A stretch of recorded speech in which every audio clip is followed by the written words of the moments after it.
the particular shade of beige used throughout the Desert Willow Estates gated community in Scottsdale, Arizona, is called Sonoran Serenity. It's a bland, unassuming color, a color that tries its very best to apologize for its own existence.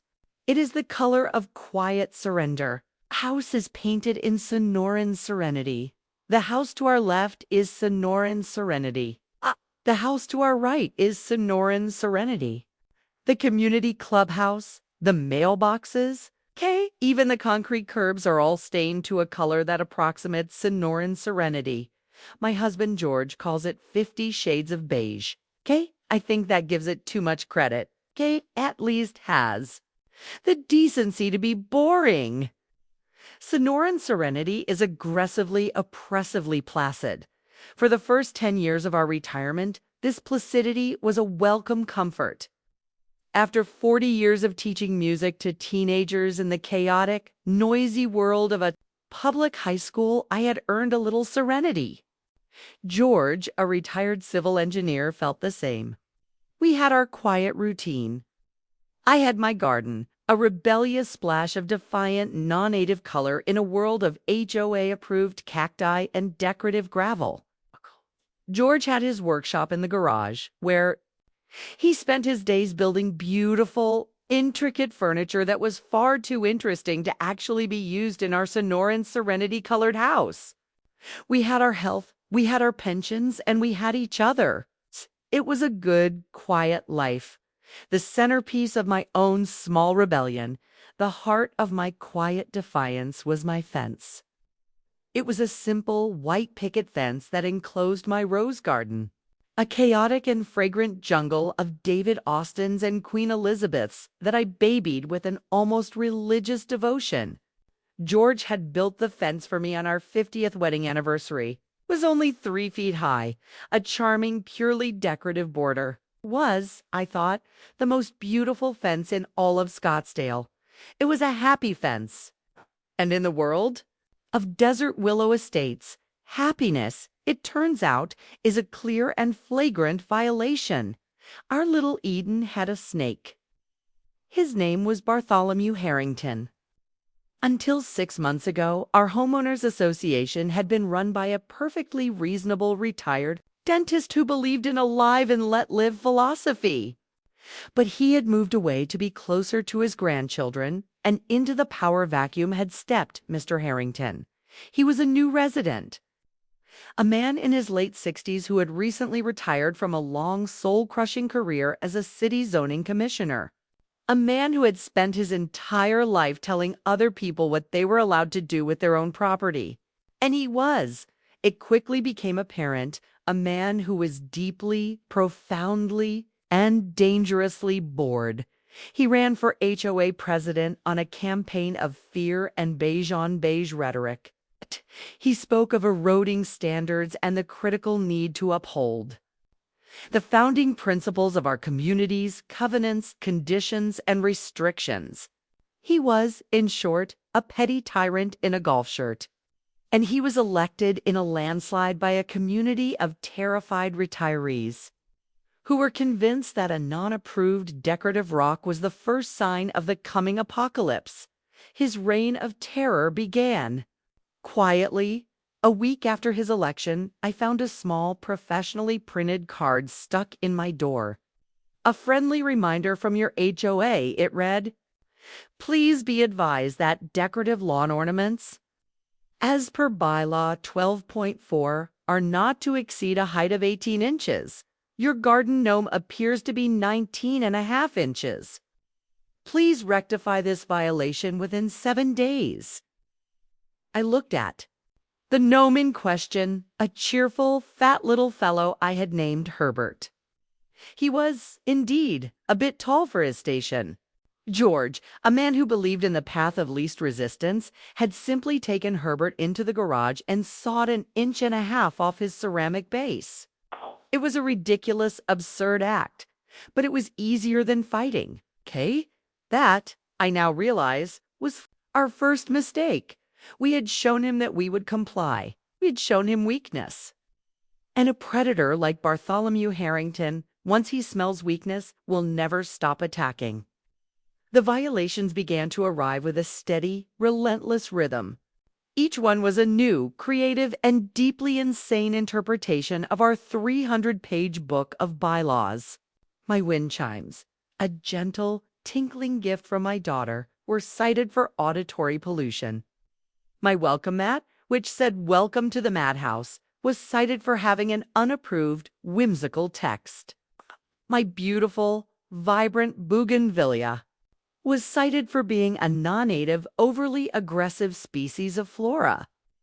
Each citation was a small, steady erosion of our peace, a constant, low-grade warfare designed to grind us down, to force us into the same beige, soulless conformity as everyone else. I knew why he was targeting us. It was because we were different. It was because my roses were too red, my welcome mat too cheerful, my husband's quiet, contented whistling from the garage too full of joy. We were a small, happy island in his serene beige ocean, and it was driving him insane. The final, great battle, the one that would lead to this very moment, was, of course, about the fence. It was the one thing I had refused to change. It was my hill to die on. My fence was a thing of beauty, a symbol of my 50-year marriage. And Mr. Harrington hated it with a passion that was truly breathtaking to behold. He had tried to cite it for its color, but it was a perfect HOA-approved shade of white. He had tried to cite it for its condition, but George, a meticulous engineer, kept it in pristine repair. So, for weeks, I would see him, a grim, determined little man, walking past my house on his morning patrol, his eyes scanning my beautiful fence, searching, always searching, for a flaw, for a weakness, for a rule I had broken. And last week, he had found it. He had arrived at my front door, his face flushed with a look of pure, triumphant joy. He was holding the thick 3-ring binder that contained our community's covenants, conditions, and restrictions. He held it the way a priest holds a Bible. "Good morning, Mrs. Vance," he had said, his voice dripping with a false, rippy politeness. "Bartholomew," I had replied, my own voice a mask of cool, neighborly calm. "I'm afraid I have some unfortunate news," he'd said, though his eyes were dancing with a glee that was almost terrifying. "It has come to my attention during a routine review of the bylaws that your property is in violation of a key structural regulation." He opened the binder, his fingers tracing the lines of text with a lover's caress. Bylaw 7.14 subsection B, paragraph 3, he announced, his voice ringing with the authority of a judge passing sentence. "All street-facing perimeter fences must be constructed to a height of not less than and not more than 42 inches. He looked up at me, his smile a thin, cruel slash. "It is a matter of community uniformity, of aesthetic harmony." He then produced a large yellow tape measure from his pocket, and with the theatrical flair of a magician performing a trick, he walked over to my fence and measured it. 36 inches, he declared, his voice booming for the benefit of my nosy neighbors, who were now peering out from behind their perfectly regulated beige curtains.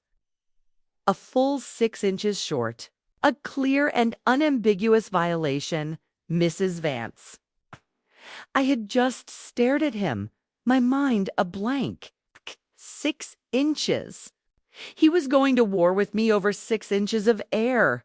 "This is ridiculous." "Bartholomew," I had said, my voice shaking with a rage I could no longer conceal, "that fence has been here for 10 years. The previous board had no problem with it." "The previous board, as you know," he'd said, his voice full of a smug satisfaction, "was unfortunately lax in its enforcement of the standards we are all sworn to uphold. I am simply correcting their oversight."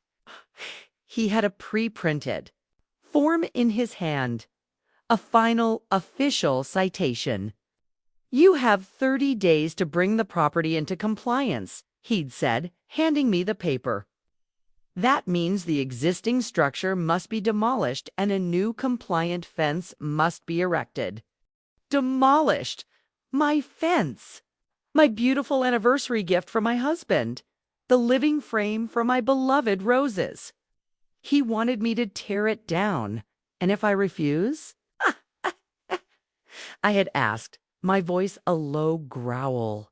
His smile was a thing of pure bureaucratic evil. The fine, he said, savoring the word, is $200 per day, with interest. He had turned to leave, his mission of misery accomplished. At the end of my walkway, he had turned back, a final parting shot. And do be careful with the roses, Eleanor. I'd hate to have to cite you for leaving debris on the sidewalk. And so here I am. It is Friday, August 8th, 2025. It is the end of the first week of my 30-day sentence. I am sitting on my front porch, the official citation.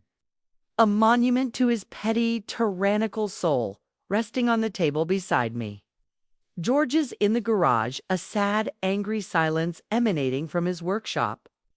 He has already offered to build a new fence, a taller one, a compliant one. He wants to surrender, to take the path of least resistance. But I am not my husband.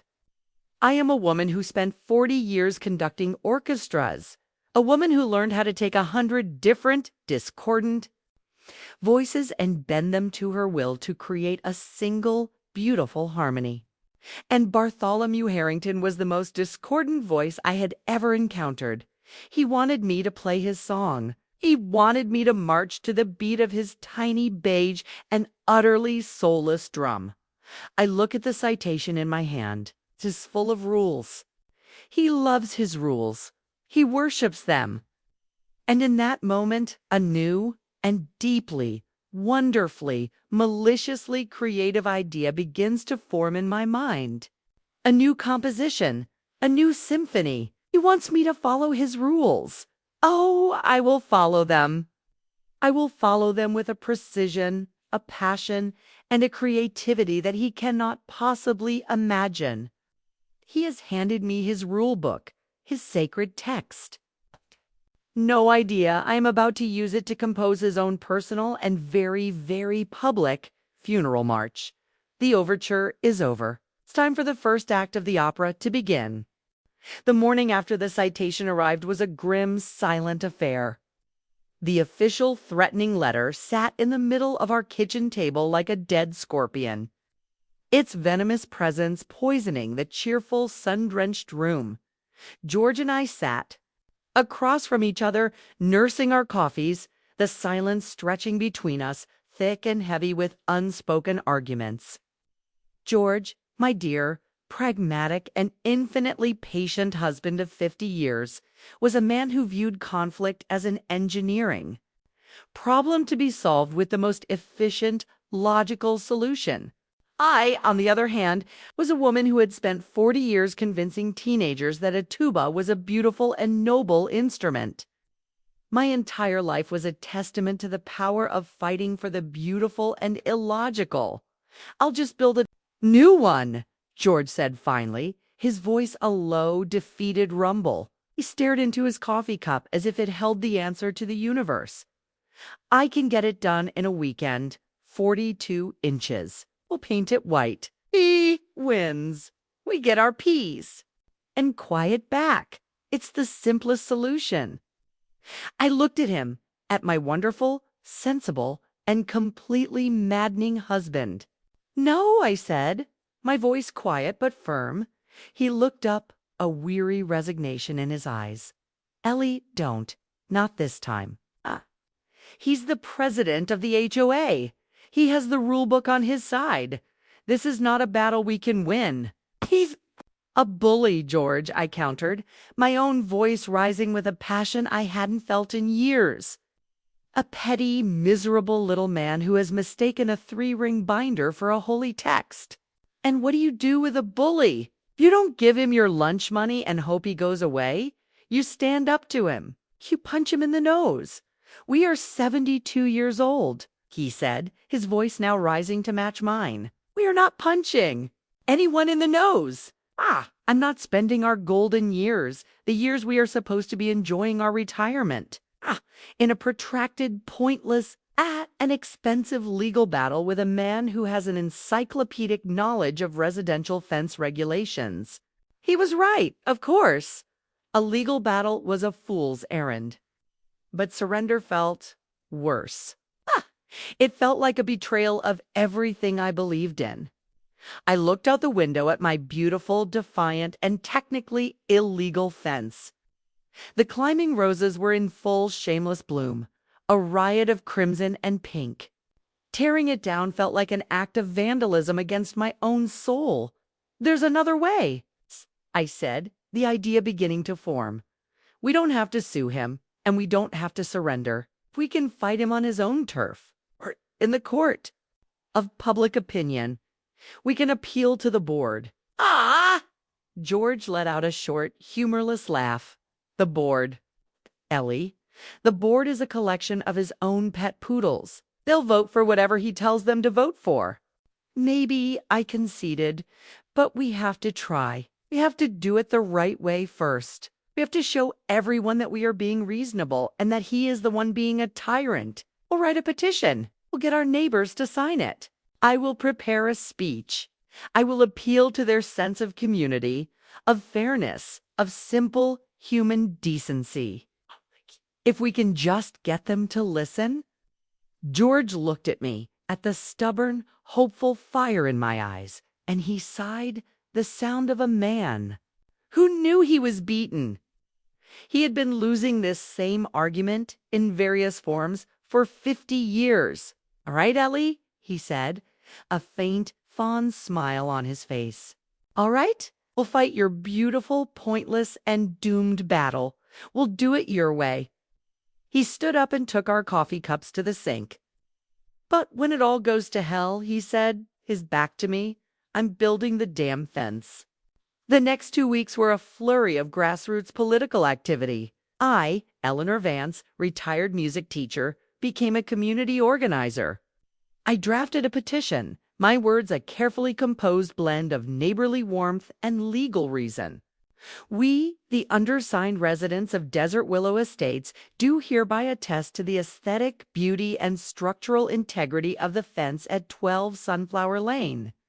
And we humbly request that the board grant the Vance family a variance from bylaw 7.14 in the spirit of preserving the unique and charming character of our community. I walked the neighborhood, my petition on a clipboard, my heart full of a naive democratic optimism. And to my great surprise, people signed.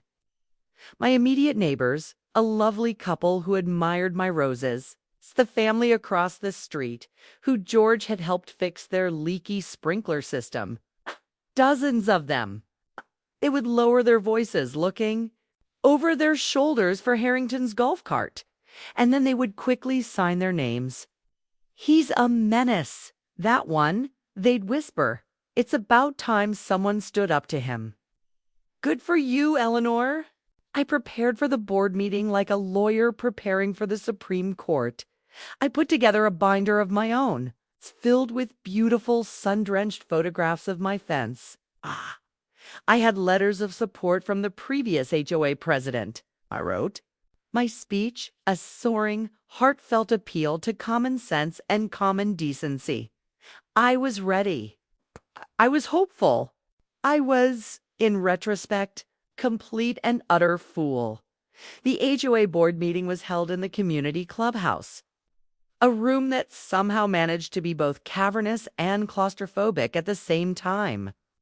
The air was thick with the smell of stale coffee and quiet desperation. The board, 5 of them, sat at a long folding table at the front of the room. In the center, looking regal and important, was President Bartholomew Harrington.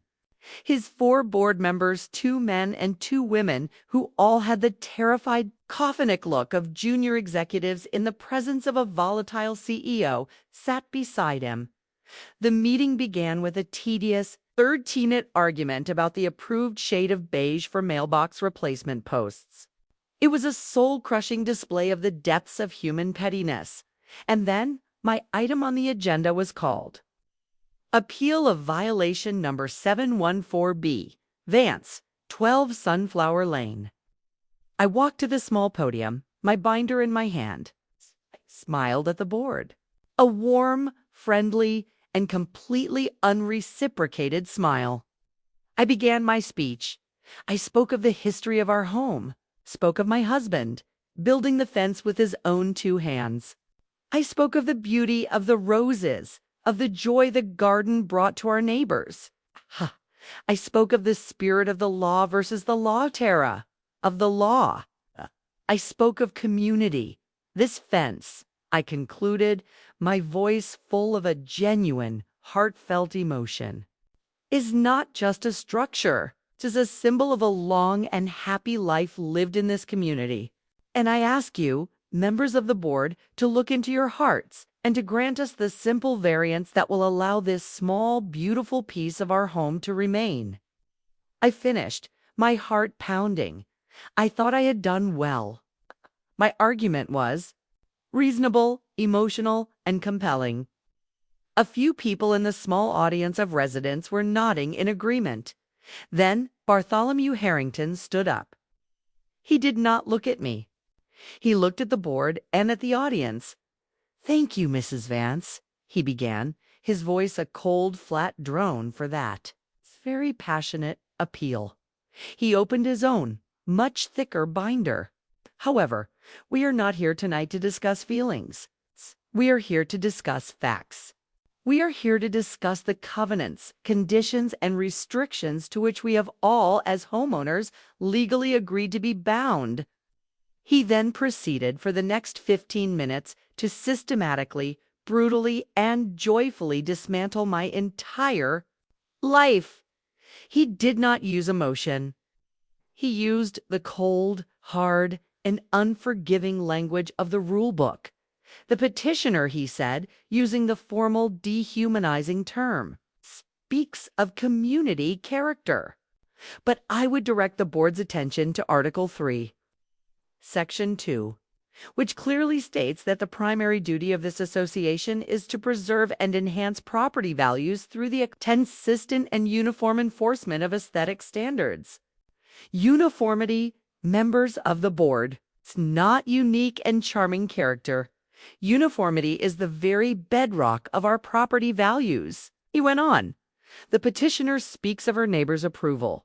I would remind the board that Bylaw 1.5 explicitly states that the written rules of this association supersede any and all informal agreements between residents. He looked out at the audience, a thin, cruel smile on his face. Up your petition. Mrs. Vance is therefore legally irrelevant. He was a master. He was using the bylaws, the very document meant to protect our community, as a weapon to tear it apart. He was using the language of the law to perform an act of profound and petty evil. And so, he concluded, his voice ringing with the triumphant finality of a hanging judge. The issue before the board is simple. Do we uphold the rules that we are all sworn to enforce? Or do we make a dangerous emotional exception for one resident? An exception that would set a precedent that would threaten the very foundation of this community. He looked at his board members, his eyes like chips of ice. I recommend we deny the appeal.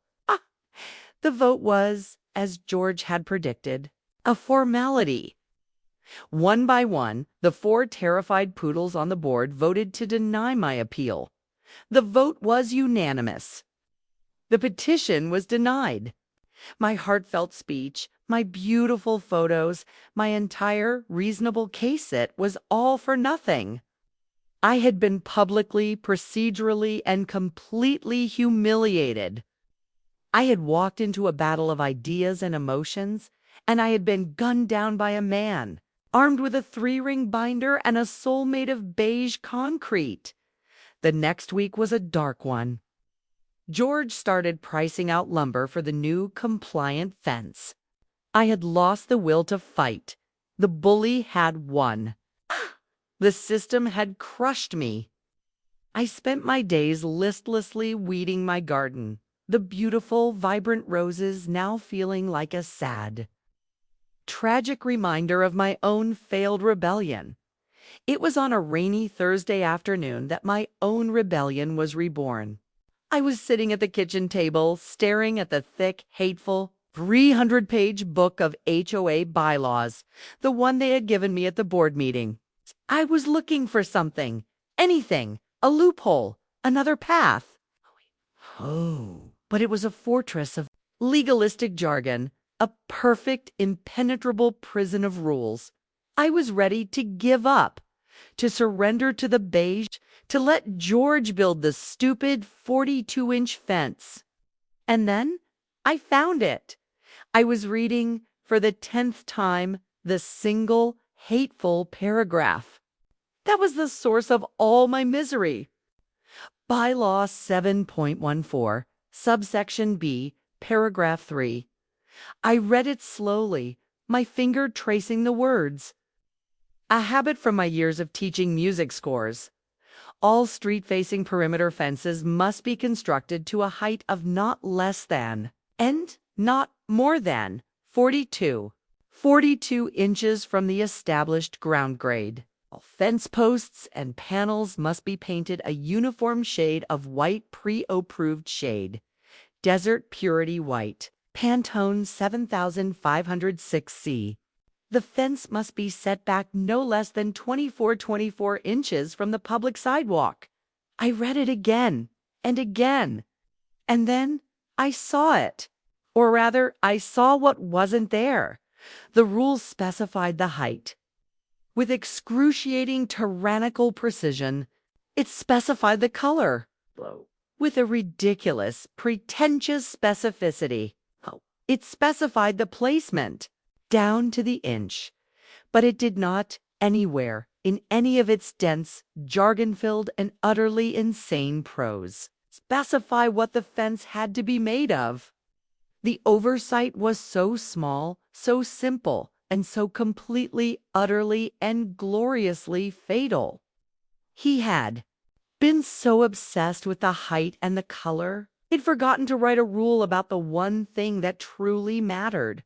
I sat there, in the quiet of my kitchen, and a slow, wicked, and beautiful smile began to spread across my face. The despair was gone. The sadness was gone. All that was left was the pure, unadulterated, and joyful spirit of malicious, creative, and exquisitely musical compliance. I looked out the window at my husband's workshop, at the tools, at the space where he was about to build a monument to our surrender.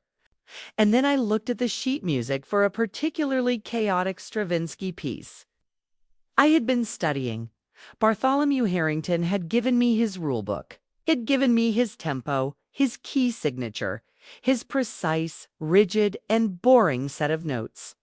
He had no idea I was about to use them to compose a symphony. A loud, discordant, and truly magnificent symphony of pure, unadulterated spite. The plan, when it arrived, did not come as a polite knock on the door of my consciousness. It came as a full 18-piece brass band kicking the door clean off its hinges. It was a loud, chaotic, and utterly glorious idea. It was born of 40 years, of teaching music, of a lifetime of believing that the best way to deal with a soulless, rigid system was not to break the rules, but to bend them into a beautiful, ridiculous, and deafening new shape. I was going to build a fence of pure malicious and exquisitely musical compliance. First, however, I had to convince my co-conspirator. George was in his workshop, the garage, a place that was his sanctuary. He was sadly sanding a piece of wood that was destined to become part of a new 42-inch high and deeply compliant picket fence. The sound of the sander was a mournful dirge for our own surrender. I walked in, holding the HOA rulebook, a triumphant grin on my face. "Put down the sandpaper, my love," I announced. I've had an idea, and it is the most magnificently stupid and brilliantly defiant idea of our 50-year marriage." He switched off the sander, a cloud of fine sawdust settling around him. He looked at me, at the wild, joyful, and slightly unhinged glint in my eye, and he sighed the deep, weary sigh of a man who knew he was about to be roped into some grand theatrical and deeply impractical scheme. "Oh, Ellie," he said, "what have you done?"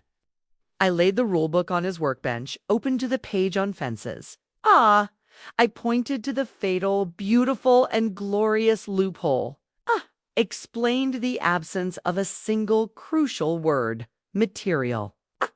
And then I laid out my vision. A fence of music, a symphony of spite, a gleaming, white, 42-inch high orchestra of pure, unadulterated annoyance. He just stared at me. "A fence," he said slowly, just to be sure he had heard me correctly, "made of tubas and trombones," I added, "and French horns, and a few sousaphones for the corner posts, all painted a perfect HOA-approved shade of desert purity." White. He was silent for a long, long time. He looked at the rulebook. He looked at me. I could see the engineer in his brain fighting a valiant but ultimately doomed battle against the mischievous, joyful anarchist that had always lived in his heart. "They'll have us committed." "You know," he finally said, a slow, wonderful smile beginning to spread across his face. "Probably," I agreed. "But think of the fun we'll have first." It was the memory of my best friend, however, that finally sealed the deal. "Do you know who would have loved this?" I said, my voice growing softer. "Maria." Maria had been my fellow music teacher at the high school for 30 years. She was a brilliant, fiery woman from a small town in the Philippines called Sibalam, and she had been my partner in crime, my sister in the long, thankless war of trying to teach teenagers the beauty of a well-played C-sharp minor. She had passed away a few years ago, but her spirit was a constant, joyful presence in my life. Maria used to tell me stories about the fiestas in her hometown. I told George, my voice full of the memory. She said they were the most beautiful, chaotic celebrations. Everyone in the village would make music. And if they didn't have a proper instrument, they would make their own. Out of bamboo, out of tin cans, out of old oil drums. It wasn't about having the perfect instrument, George. It was about the defiant, joyful, and deeply human act of making a beautiful noise in a world that was often ugly and quiet. I looked at my husband, my eyes shining with this new, profound purpose. That's what this is. This is for Maria. This is my fiesta. A beautiful, defiant noise against a small, quiet, and very ugly man. George looked at me, and his smile was no longer just amused, was full of the same love and adventurous spirit that had made me marry him half a century ago. "All right, Ellie," he said, dusting the sawdust from his hands. "Let's go build your orchestra." Our quest for the instruments was a 2-week-long secret odyssey that took us to the strangest, most wonderful, and occasionally seediest corners of Arizona. We became treasure hunters. We were the Indiana Joneses of dented, discarded brass dot. Our first stop was a chain of pawn shops in the sprawling, sun-bleached suburbs of Phoenix. These were sad, fluorescent-lit places, full of other people's broken dreams, dusty guitars, unloved wedding rings, and, thankfully, a handful of old, tarnished band instruments. We found our first trombone in a shop run by a man with a greasy ponytail and a suspicious-looking pet iguana. The trombone was dented. Its slide was a little sticky, but it was perfect. We paid $20 for it. It was the first soldier in our growing army. By the end of the day, we had a small but respectable collection. 2 trombones, a trumpet. With a missing valve, and a French horn that smelled faintly of cheap cigars. Our biggest haul came the following Saturday. I had seen an ad in the paper for a school district surplus auction. This was a gold mine. We drove to a massive, dusty warehouse filled with old-school desks, obsolete computers, and in one glorious, gleaming corner, the entire discarded inventory of a high school marching band that had been shut down due to budget cuts. It was a graveyard of music. Dozens of instruments, all scuffed and dented from years of use by clumsy, enthusiastic teenagers. There were sousaphones, their massive bells looking like the horns of some great metallic beast. There were baritones, trumpets, and a whole section of beautiful curling French horns. The auction was a battlefield. We were up against a handful of other high school band teachers, all of them looking to get a cheap deal for their own underfunded programs. I felt a momentary pang of guilt, but then I thought of Bartholomew Harrington's smug, cruel face, and the guilt vanished. This was for a higher cause. The sousaphones were the main prize. They would be my magnificent corner posts. Fierce. Bidding war erupted between me and a desperate-looking band teacher from a small rural school. But he was bidding with a school-approved budget. I was bidding with 50 years of carefully saved retirement money and a heart full of pure, unadulterated spite. I was not going to be outbid, sold. The auctioneer finally yelled, pointing his gavel at me. To the nice old lady with the crazy look in her eye. We left that auction with the back of George's pickup truck filled to the brim with a glorious, gleaming, and ridiculously large collection of brass. We were no longer just building a fence. We were building a monument. The final 2 weeks before the deadline were spent in the glorious, secretive, and slightly mad confines of our garage. We kept the big door shut at all times, working under the hot glare of fluorescent work lights. The garage, which had once been a quiet, orderly temple to George's woodworking, was now a chaotic, noisy, and joyful factory of malicious compliance. George, my quiet, retired engineer, was in his element. He was a man reborn. The sad, defeated husband was gone, replaced by a brilliant, cackling mad scientist. The problem of how to turn a pile of dented, mismatched musical instruments into a structurally sound 42-inch high fence was the most exciting engineering challenge of his life. He taught me how to weld. I, a woman who had spent her life teaching the correct fingering for a clarinet, was now handling a welding torch. The hiss and bright blue-white light of the arc a new and thrilling kind of music. We worked as a team. He would cut the steel, support posts, and I would weld the instruments to them, creating a bizarre, beautiful, and surprisingly strong lattice of brass. I was the artistic director. I arranged the instruments with a composer's eye. Series of trombones, their slides all pointing in different directions, created a beautiful, chaotic sense of movement. A cluster of French horns, their bells facing outward like a chorus of silent singers, made a perfect decorative panel. And the sousaphones, the glorious sousaphones, were the magnificent, curving corner posts, their huge bells rising into the air like triumphant metallic flowers. Then came the painting. For 2 days we sprayed. We covered every inch of our bizarre creation in a thick, glossy coat of the HOA-approved Desert Purity White. The transformation was magical. The dented, tarnished, and sad-looking instruments disappeared, replaced by a single, unified, and strangely beautiful structure. It looked like a piece of modern art, a sculpture by a madman, perhaps, but a beautiful one nonetheless. While George was handling the heavy engineering, I was working on the final secret and most important part of the plan, the soul of the machine. I had ordered the components online, a dozen high-sensitivity motion detectors. a set of compact, powerful, compressed air canisters, and the programmable microcontrollers that would be the brains of the operation.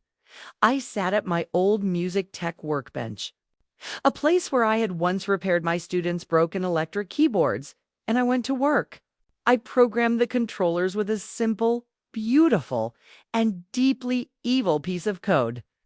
When the motion detector was tripped, it would send a signal to the controller. The controller would then open the valve on the compressed air canister for exactly half a second, sending a powerful blast of air through a tube we had run into the mouthpiece of the nearest large instrument. The result, I had calculated, would be a sound of approximately 120 decibels. A sound somewhere between a foghorn and a flatulent elephant. A sound that Bartholomew Harrington would be unable to ignore. We worked day and night. A secret two-person army of joyful geriatric rebellion. We were giddy with it. We would look at each other over the half-finished fence panels, our faces smudged with grease and white paint. And we would just start laughing. The pure, unrestrained laughter of two people who have been married for 50 years and have finally, in the twilight of their lives, found the perfect, stupid, and most magnificent project of their entire lives. The deadline was approaching. The fence was ready. The trap was set. All that was left to do was to demolish the old and to raise the new, beautiful and deeply, deeply obnoxious curtain on our little opera of spite.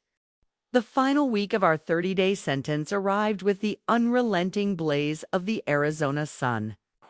Our garage was a secret museum of bizarre white-painted sculptures.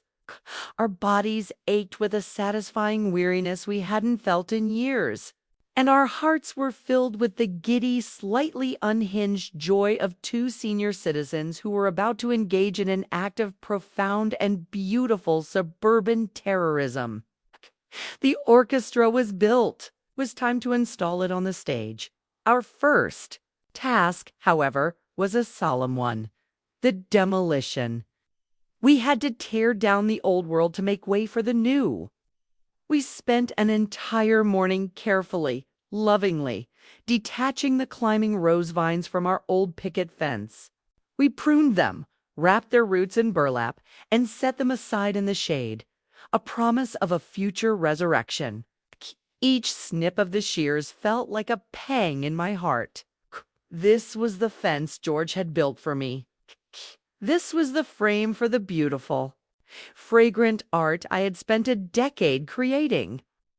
And we were being forced to destroy it over a 6-inch discrepancy in a rulebook written by a committee of soulless beige dash enthusiasts. Then George brought out the reciprocating saw.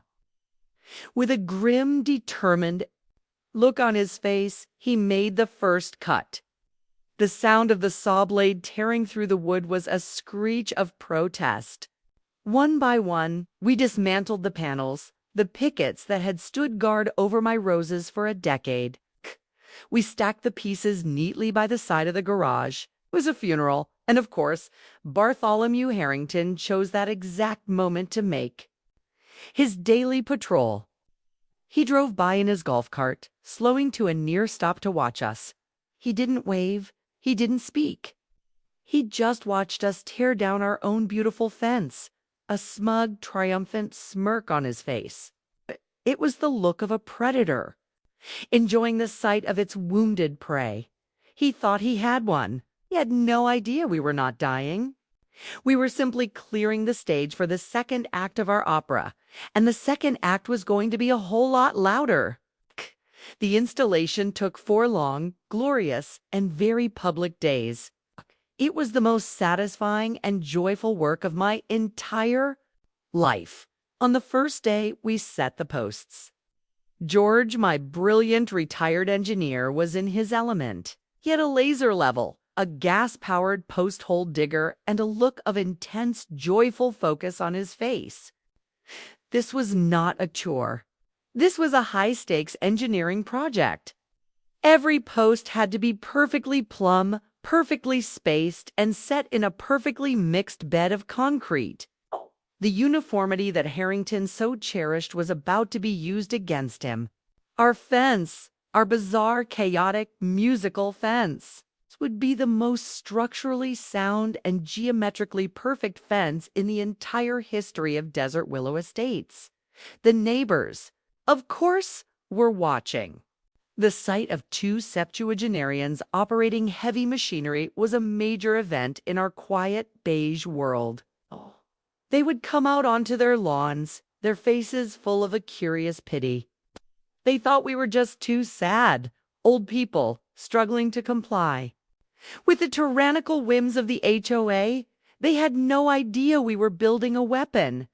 On the second day, the real performance began. George and I opened the garage door, and we brought out the first panel. This was my favorite one, a beautiful, chaotic arrangement of 3 trombones and 2 French horns. It's all welded together and painted a pristine, glorious white. We carried it out to the front lawn. The effect on the neighborhood was instantaneous and profound. A car driving by slowed to a complete stop in the middle of the street. Mrs. Henderson from across the way, who had been watering her HOA-approved gravel, dropped her hose. The quiet, predictable rhythm of our suburban morning was shattered by the sheer, beautiful absurdity of what we were doing. We spent the day installing the panels one by one. The tuba panel, the trumpet panel, the French horn chorus. With each new section, we bolted into place. The vision became clearer. It was a sculpture, a bizarre, surrealist masterpiece. It was a fence that screamed, in a silent, gleaming white voice, that the people who lived in this house were not like the others. By the third day, we were a local tourist attraction. People we didn't even know were driving slowly down our street, their kids pointing and laughing, their own faces a mixture of awe and disbelief. Our neighbors were no longer pitying us. They were looking at us with a new, grudging respect. We had not just complied. We had created something. Something strange, something wonderful. Something that was a glorious middle finger to the beige, soulless conformity of their world. And then, of course, the king himself arrived. Bartholomew Harrington came storming down the street, his face the color of a ripe plum, the thick, hateful rulebook clutched in his hand. He marched up to our property line, his eyes blazing with a righteous, bureaucratic fury. "What?" he seethed, his voice a low, strangled hiss, "is the meaning of this?" I had been waiting for this moment. I put down the wrench I was using and walked calmly to meet him, a sweet, grandmotherly smile on my face. I was holding a tape measure. "Why?" "Good morning, Bartholomew," I said, my voice full of a cheerful, neighborly warmth. "Isn't it a beautiful day?" "Do not play games with me, Eleanor," he snapped. "What is this? This monstrosity?" He gestured wildly at our beautiful, nearly finished fence. This is a clear violation of something." "I don't think so," I said, my smile never wavering. "We have been very, very careful to follow the rules." I walked over to the nearest sousaphone corner post and held up my tape measure. 42 inches, I announced, my voice loud enough for the growing crowd of curious neighbors to hear. "Exactly. As per bylaw 7.14, subsection B, paragraph 3. I then produced a paint swatch from my pocket. "And this color," I said, holding it up against a gleaming white tuba, "is Desert Purity White.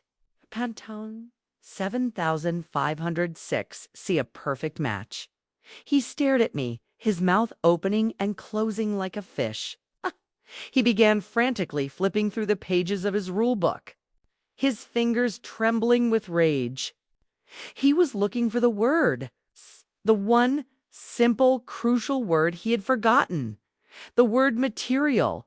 There is no rule against it. I said, my voice still cheerful, but with a new hard edge of steel underneath. I have read your book, Bartholomew. I have read every single one of its 314 glorious, nonsensical pages. And there is not a single solitary word in there that specifies what our fence must be made of.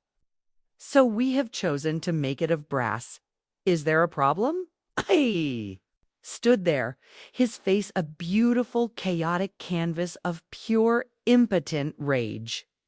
He was the author of this prison of rules, and I, his humble prisoner, had just found a way to turn my cell into a palace. He was beaten. He was humiliated. And he knew, in that moment, that there was absolutely nothing he could do about it. He gave me one last look of pure, unadulterated hatred, and then he turned and stormed away, his rulebook hanging uselessly at his side. The crowd of neighbors let out a small, spontaneous smattering of applause. On the final day, with the main structure of the fence complete, it was time to install the soul of the machine. It was my turn. George had handled the engineering. I was in charge of the music. While he made a final check of the bolts, I went to work. I spent the morning meticulously running the thin black wires for the motion sensors along the base of the fence, hiding them under a perfectly compliant HOA-approved layer of decorative river stone. Then, the most important part. One by one, I fitted the small, powerful compressed air canisters inside the massive bells of the tubas and the sousaphones. I connected the pneumatic tubes to the mouthpieces, armed the system. The symphony was now ready for its conductor. The sun, the cars, the pedestrians, the very wind itself would be the baton as we worked. I thought again of my friend Maria. I thought of her stories of Bayanahan in Siblum, the spirit of a community coming together to build something beautiful. And I looked at my own community. They were not helping. They were just watching from the safe, isolated distance of their own perfect beige houses. They had been too scared to stand with me at the board meeting. They had been happy to let me fight the battle alone. And I realized that my fence was not just an act of revenge against Harrington. It was a gift to them. A loud, obnoxious, and deeply necessary gift. It was an act of forced, chaotic, and musical community. Oh, I was going to shake them out of their beige, silent slumber. I was going to give them something to talk about. I was going to give them a story. My beautiful, defiant, and very, very loud fence was my own, strange and deeply personal act of Bayanahan. I was building something to wake up my entire village. As the sun began to set, we finished our work. We packed up our tools. We retreated to our front porch with 2 tall, well-earned glasses of iced tea. The fence stood before us, a gleaming, silent, and magnificent monument to our own quiet rebellion. It was perfect. It was beautiful. It was completely, utterly, and gloriously compliant. Okay? And it was a sleeping monster, just waiting for its first victim. Well, George said, taking a long sip of his tea. We did it. We did, I said, a slow smile spreading across my face. All we have to do is wait for the fat lady to sing. Or in this case, the fat tuba. The morning of the great performance dawned cool and clear. Sky over Scottsdale, a perfect cloudless canvas of pale desert blue. George and I were on our front porch before the sun had even crested the McDowell Mountains. 2 geriatric snipers in a custom-built blind of our own making. We had a thermos of strong black coffee, 2 mugs, and the giddy, nervous energy of 2 teenagers who had just pulled off the most elaborate prank in the history of our high school. Our beautiful, ridiculous, and perfectly compliant fence stood. Before us in the pre-dawn light, a silent, gleaming white sculpture of pure, weaponized absurdity. It was a sleeping monster. We were waiting for it to wake up. The neighborhood began its slow, predictable morning ritual. At 5:45 a.m., the newspaper delivery car crept silently down the street, the driver expertly tossing the rolled-up papers onto the driveways. He drove on the opposite side of the road from our house, and my heart gave a small pang of disappointment. The sensors, which I had calibrated to a 15-foot range, did not trigger. The beast remained silent at 6:15 a.m. Mrs. Henderson, our neighbor from across the street, emerged for her morning power walk. She was a sweet, timid woman who had secretly signed my petition. She saw us on the porch and gave us a small, nervous wave. She, too, stayed on her side of the street, and my orchestra remained quiet.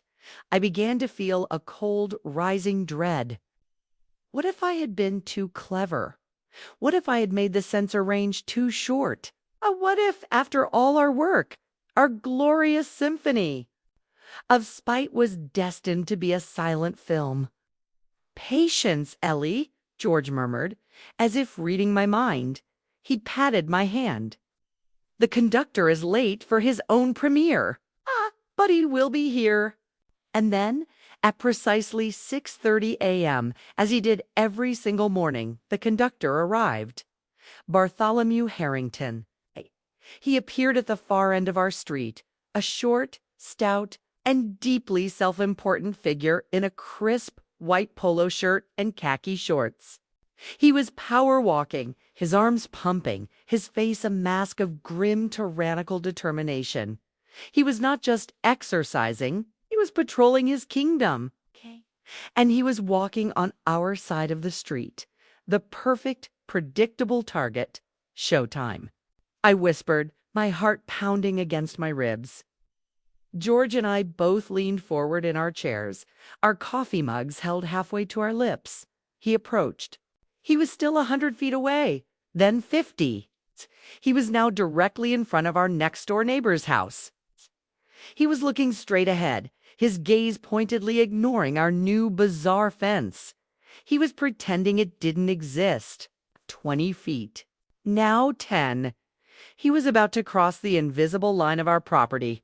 5 feet, 4, 3, 2.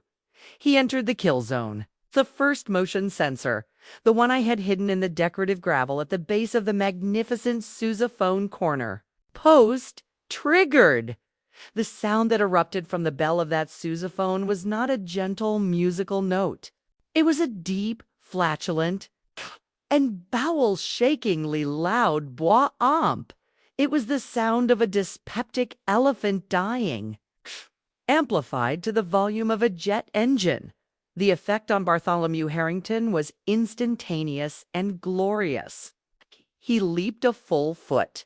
Into the air, a strangled, terrified yelp escaping his lips. He landed, off balance, and stumbled forward a few steps, his arms flailing. His forward momentum carried him directly into the range of the next sensor, the one connected to a trio of trombones. The trombones answered with a series of short, sharp, and deeply insulting BLA at dash, BLAATS, T. He was now fully awake. His face, a mask of pure, uncomprehending rage. He spun around, trying to locate the source of the assault. He looked at us sitting on our porch. I gave him a small, sweet, innocent wave.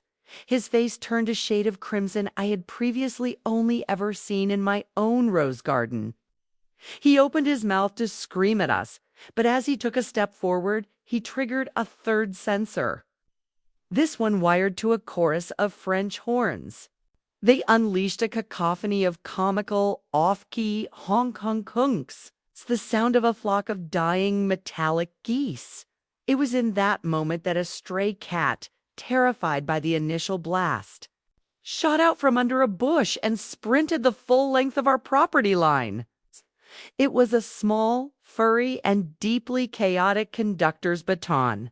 As it ran, it triggered every single one of my 12 motion sensors in a rapid, cascading sequence. The result was a symphony. a glorious, magnificent, and utterly insane symphony of pure, unadulterated noise. The sousaphones bellowed, the tubas roared, the trombones blatted, French horns honked. Our quiet, beige, and placid suburban street was suddenly filled with the sound of a drunken, avant-garde brass band falling down a flight of stairs. It was the most beautiful, most triumphant, and most ridiculously wonderful music I had ever heard in my entire life. The entire neighborhood was waking up. Lights were flicking on in the houses. People were coming out onto their porches, their faces full of a sleepy confusion that quickly turned to a stunned, joyous disbelief. They were all witnessing it. The public humiliation of the tyrant.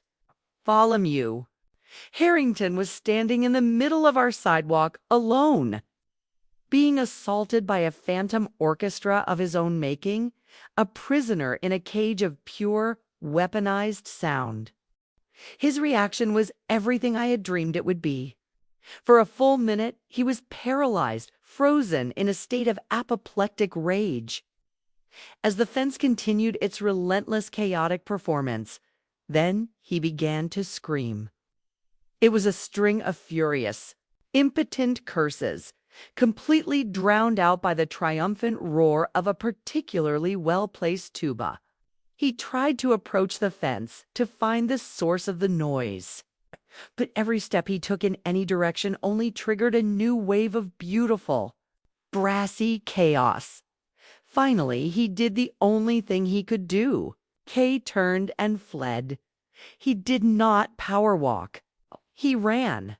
A short, stout, and deeply humiliated man running from a phantom orchestra. His own personal musical furies chasing him all the way down the block. George and I just sat on our porch and we laughed. We laughed until tears were streaming down our faces. We laughed until our old, tired sides ached. It was the pure, unrestrained, and deeply cathartic laughter of two people who had looked into the face of a petty, miserable tyrant and had fought back not with anger, but with something far more powerful. A really, really good joke. Of course, he called the police. An hour later, a very young, very serious-looking police officer from the Scottsdale PD arrived at our door. Harrington was with him, his face still a blotchy, furious red. These people, a teen sputtered, pointing a shaking finger at me, are creating a public nuisance. It is a violation of the city's noise ordinance. I want them cited, and I want them arrested. The young officer looked at me, then at the fence, then back at me. I could see a flicker of a smile playing on his lips. He said, his voice a perfect professional monotone. Is this your fence? It is, officer, I said, with my sweetest, most grandmotherly smile. And does it always do that? Oh, heavens, no, I said. It's a new, state-of-the-art security system. It only makes that fortunate. Noise when the motion sensors are triggered. It's a sort of auditory alarm. I see, the officer said, clearly trying not to laugh. He turned to Harrington. Sir, I've reviewed the city's noise ordinance. The restrictions begin at 10 p.m. The incident in question occurred at 6:30 a.m. Therefore, no laws have been broken. He shrugged. As for the fence itself, it appears to be a civil matter between you and the homeowners association. I suggest you take it up with them. And with that, he tipped his hat to me, got back in his car, and drove away, leaving Harrington standing on my lawn, stewing in a pot of his own impotent rage. He tried to take it up with the HOA. He called an emergency board meeting. He demanded that a new rule be written, a rule about fence materials, a rule against auditory security systems. But he had lost his power. The story of the musical fence was already the stuff of local legend. The other board members and the dozen or so residents who showed up were no longer afraid of him. They were openly laughing at him. His attempt to create a new rule was voted down. He was a king who had lost the loyalty of his court. He was just a sad, angry man who was being mocked by a tuba. The weeks that followed were the most peaceful and joyful of our entire retirement. Harrington was a broken man. He no longer took his morning patrols. We would see him scurrying from his house to his car, his head down, a man defeated by his own rulebook. There are rumors he is putting his house up for sale. Our fence has become a beloved neighborhood landmark. Teenagers now treat it as a rite of passage, daring each other to sprint past it to trigger the full glorious symphony.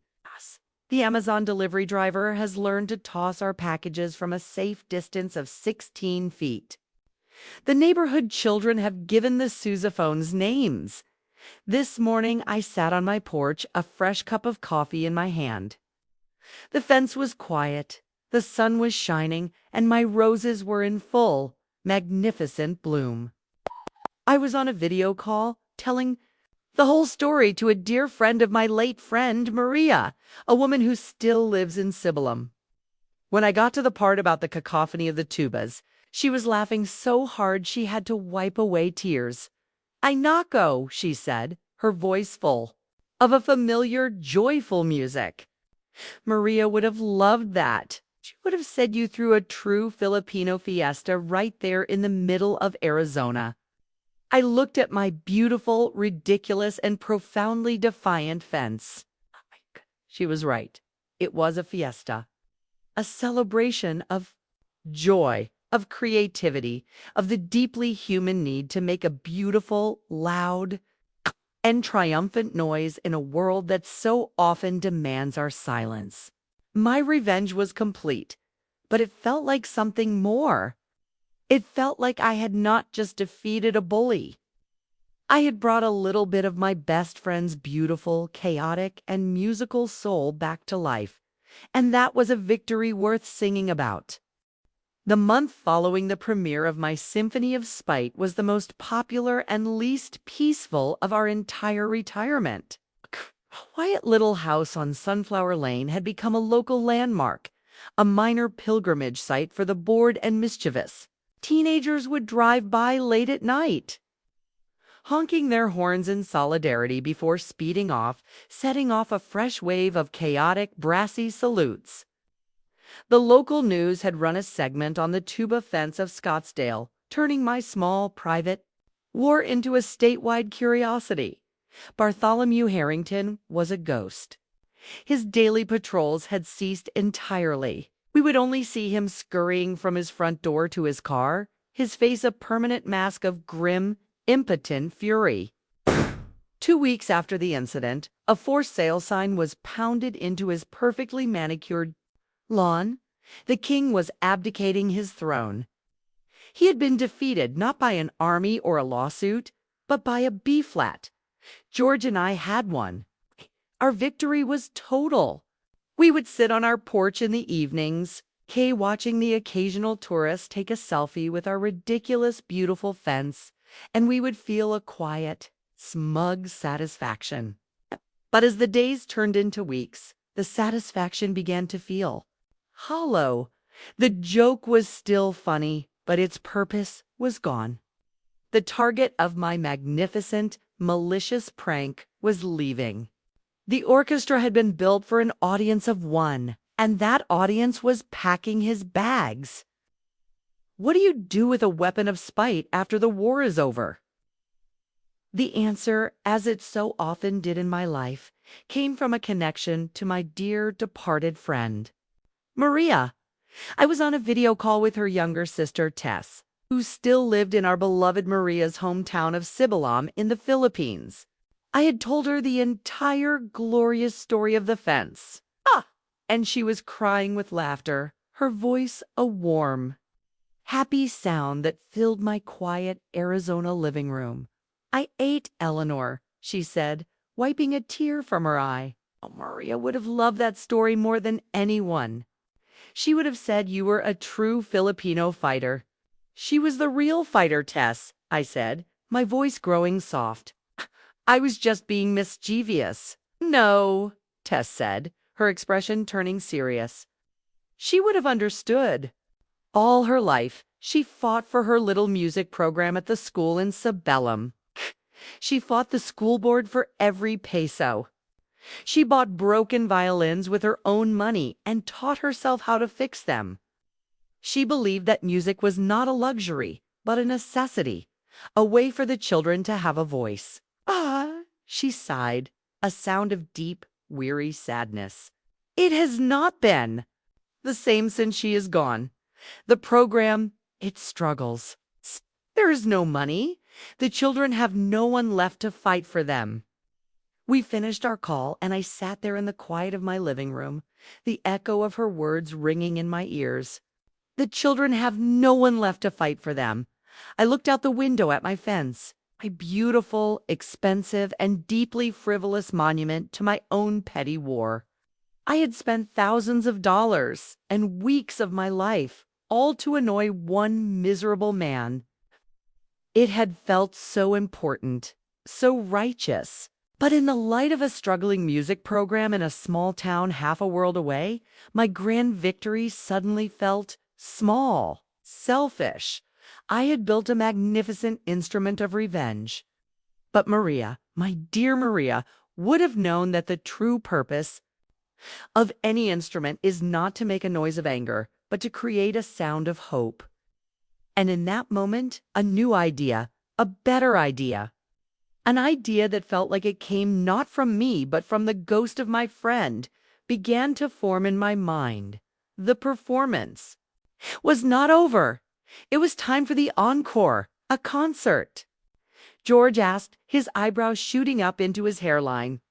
"Ellie, have you gone completely mad? A concert where? In our front yard?" "Precisely," I said, a new fervent energy in my voice. "It's perfect, George. The fence is famous. It's a local celebrity. We'll leverage that fame for a good cause." I laid out the new plan for him. We would host a concert for the fence, a community music festival on our front lawn. We would invite local high school bands, community, choirs, anyone who wanted to perform. It would be a celebration of music, of community, of creative defiance, and the price of admission, a simple voluntary donation, every single dollar of which would be sent to the Sibylla Music Program for Children, reestablished in Maria's name. George looked at me, a slow, wonderful smile spreading across his face. The mischievous, joyful anarchist was back. "Eleanor Vance," he said, shaking his head in awe. "You are the most brilliant and the most insane woman I have ever known." He stood up and took my hands. "Let's go put on a show." The first and probably last annual concert for the fence was a bigger success than I could have ever dreamed. Well, the story of our little fundraiser was picked up by the local news and the community, the one that had been too timid to fight with me now came out in droves to celebrate with me. Our front lawn was filled with families on picnic blankets. A local high school jazz band, the very one I had founded 30 years ago, set up on our driveway, their music bright and joyful. A barbershop quartet sang on our porch. The local news crew came back, this time not to report on a conflict, but to film a celebration. The star of the show, of course, was the fence itself. The children were mesmerized by it. It would run back and forth in front of the censors, dissolving into fits of giggles as the tubas and trombones answered with their chaotic, noisy chorus. The fence, which had been born of spite, had been transformed into a source of pure, unadulterated joy. I stood on my porch watching this beautiful, chaotic, and wonderful scene unfold in my own front yard, my house, my little patch of Sonoran. Serenity had become the heart of the community. It was a true fiesta, a real living, breathing act of BAYANIHAN. Late in the afternoon, as the concert was winding down, I saw him, Bartholomew Harrington. He was standing at the end of his driveway, across the street, watching the party. His house was sold. The moving trucks were coming next week. He was a king in exile, watching his former subjects celebrate the revolution. He looked at me, his face not full of anger anymore, but of a quiet, weary, and profound confusion. Still didn't understand?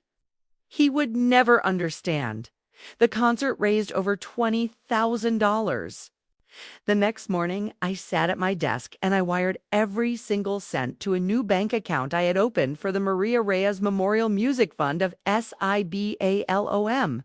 My revenge was finally, truly, and completely complete.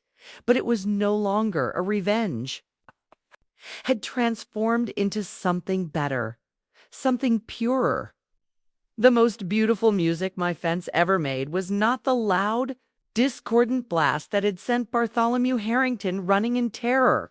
It was the quiet, graceful, and deeply satisfying act of turning a petty war into a lasting peace. It was the sound of a promise kept to a dear old friend, a final, beautiful grace note that I knew would echo all the way across the ocean, a symphony of hope for a new generation of musicians, a quiet, joyful noise that would last long after the tubas on my fence had finally, blessedly fallen silent.